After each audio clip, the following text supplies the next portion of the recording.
I think keeping what is the necessary kind of promise that we make to people, which is when someone completes their sentence for a felony conviction, when they re-enter a community, when we as a community expect them to get a job and become a contributing member of society, that we should in turn say, and your voice matters. And in our democratic system, the way that we make our voices heard is by casting a ballot. And the rights of people who have paid their debt to society, for them to choose to cast a ballot or not, and to vote for whomever they may choose, it is a basic fundamental acknowledgement that as these people have returned back into our communities, re-entered communities, that we recognize their dignity as neighbors, as fellow Virginians, and that they have not only a right to use their voice, but an obligation to be a part and a strong part of the fabric of our communities. And it's a very personal and important thing for me. I'm really proud of the work that we have done in restoring the rights of so many Virginians, and we inherited a broken process.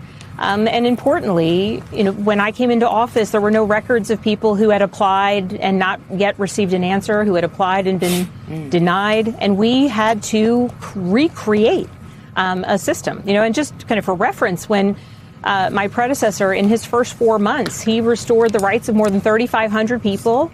And by his last year in office, he had broken the system so much that, in fact, in a year's time, they restored the rights of just over 1,000.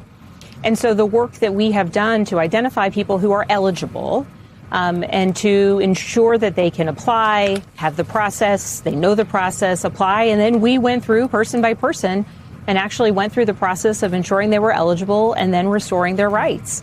I think it's extraordinarily an important thing to do. And as you mentioned, Simone, Virginia is one of the worst 3 states in the nation because in our Constitution, except for when the governor grants you your rights back, you've lost that right. Now, importantly, for voters who are going to get out to the polls in November, we do have a constitutional amendment on the ballot that would allow for automatic restoration of rights for people who are eligible.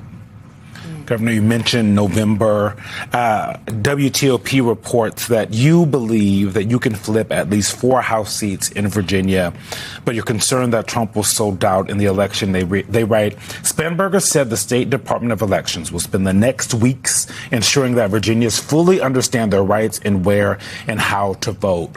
When you were a freshman, Congresswoman, you and I sat down and you said to me, I am happy to be described as boring and effective. And that's something that has stuck with me for a very long time. So how will the Department of Elections and you effectively protect the right to vote in Virginia in November? Now, importantly, our Secretary of Administration, Tracy DeShazer, runs a phenomenal Department of Election and has paid deep and close attention, certainly with the primary elections that we just had in Virginia yesterday. We had a strong opportunity for us to, again, ensure that our processes work.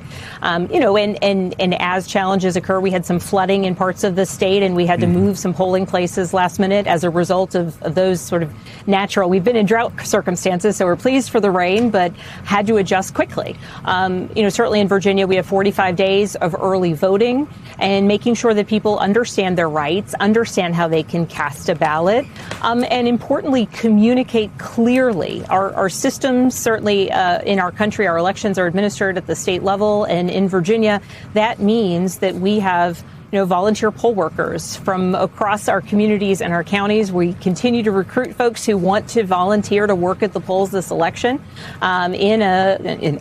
clearly in a very nonpartisan role, working inside the polling places. Those roles are so important. But I certainly know that the president has continued to cast aspersions on voting by mail and speak negatively of our system. But our system works. And we are forever and continually working to make sure that we are safeguarding our system and ensuring that people not only have the right to vote, but that they know where they can go to cast their ballot, to do so correctly and ensure that their voice and their vote counts on Election Day. Governor, I want to pull the lens out a little bit wider to cover a little bit more of the DMV. That's D.C., Maryland, and Virginia, for those of you who are not familiar with that term. To talk about what's happening in Maryland. Governor Wes Moore and the legislature have been going back and forth on this issue on redistricting and congressional maps. As you have as well. And voters in Maryland will have that opportunity to clear the way for a new congressional map that will favor the Democrats. Presumably the map will be drawn to allow for 8 of the state's U.S. House districts in the 2020 elections to benefit the Democrats. I always say be careful of the lines you draw because it doesn't determine how the people vote inside those lines. That'll be a lesson learned. But it's not so much about that part of the process. I'm curious about your assessment of why we're here and how the hell we move off of this. This midterm redistricting thing is damaging to the underpinnings of our democracy. Is there any thinking among the universe of governors, including some Republicans who may not have flown too far out of orbit, that are looking at this and saying, as governors, we have to begin to create a new consensus around how we avoid this in the future?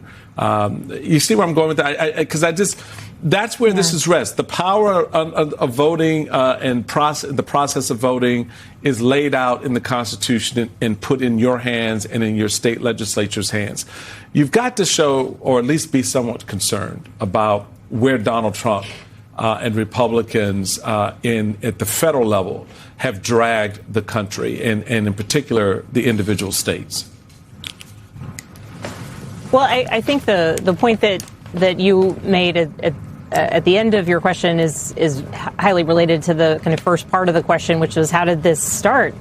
And this started, frankly, back in the 2020 election when President Trump said that he needed to find a couple thousand votes out of Georgia. And then when that plan didn't work, it was a couple congressional seats in Texas. And we saw state legislatures take action to appease the president and essentially change the maps to try. But to your point, which I think is an important one, just because of the historical voting tendencies doesn't mean that a seat is necessarily going to swing a particular way in the election.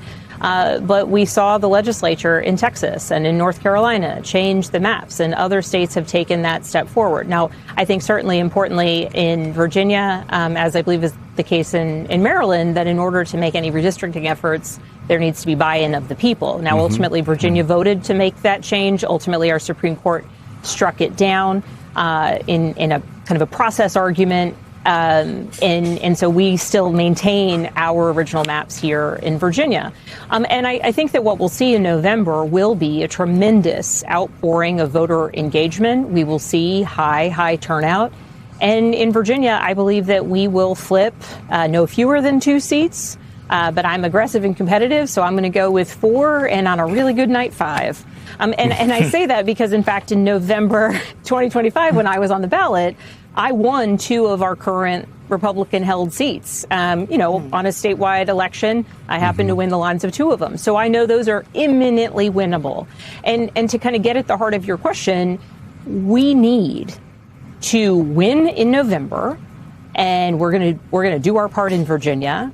And then we need members of Congress to steady themselves and be part of trying to create some level of stability in a political system where Donald Trump, day in and day out, tries to wreak, and is successful far too often, chaos in how everything from how we perceive our elections to our trade policies to an on-again, off-again war with Iran to the chaos that is already created and will only get worse with the so-called One Big Beautiful Bill.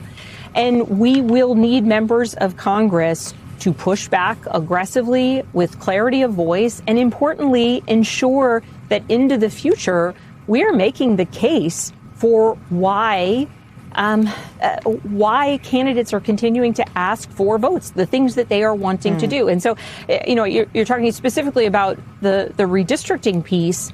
My focus is we have to win, and we have to win on our good ideas, on our desire to stand up for people, on our desire, yes, to push back against the chaos.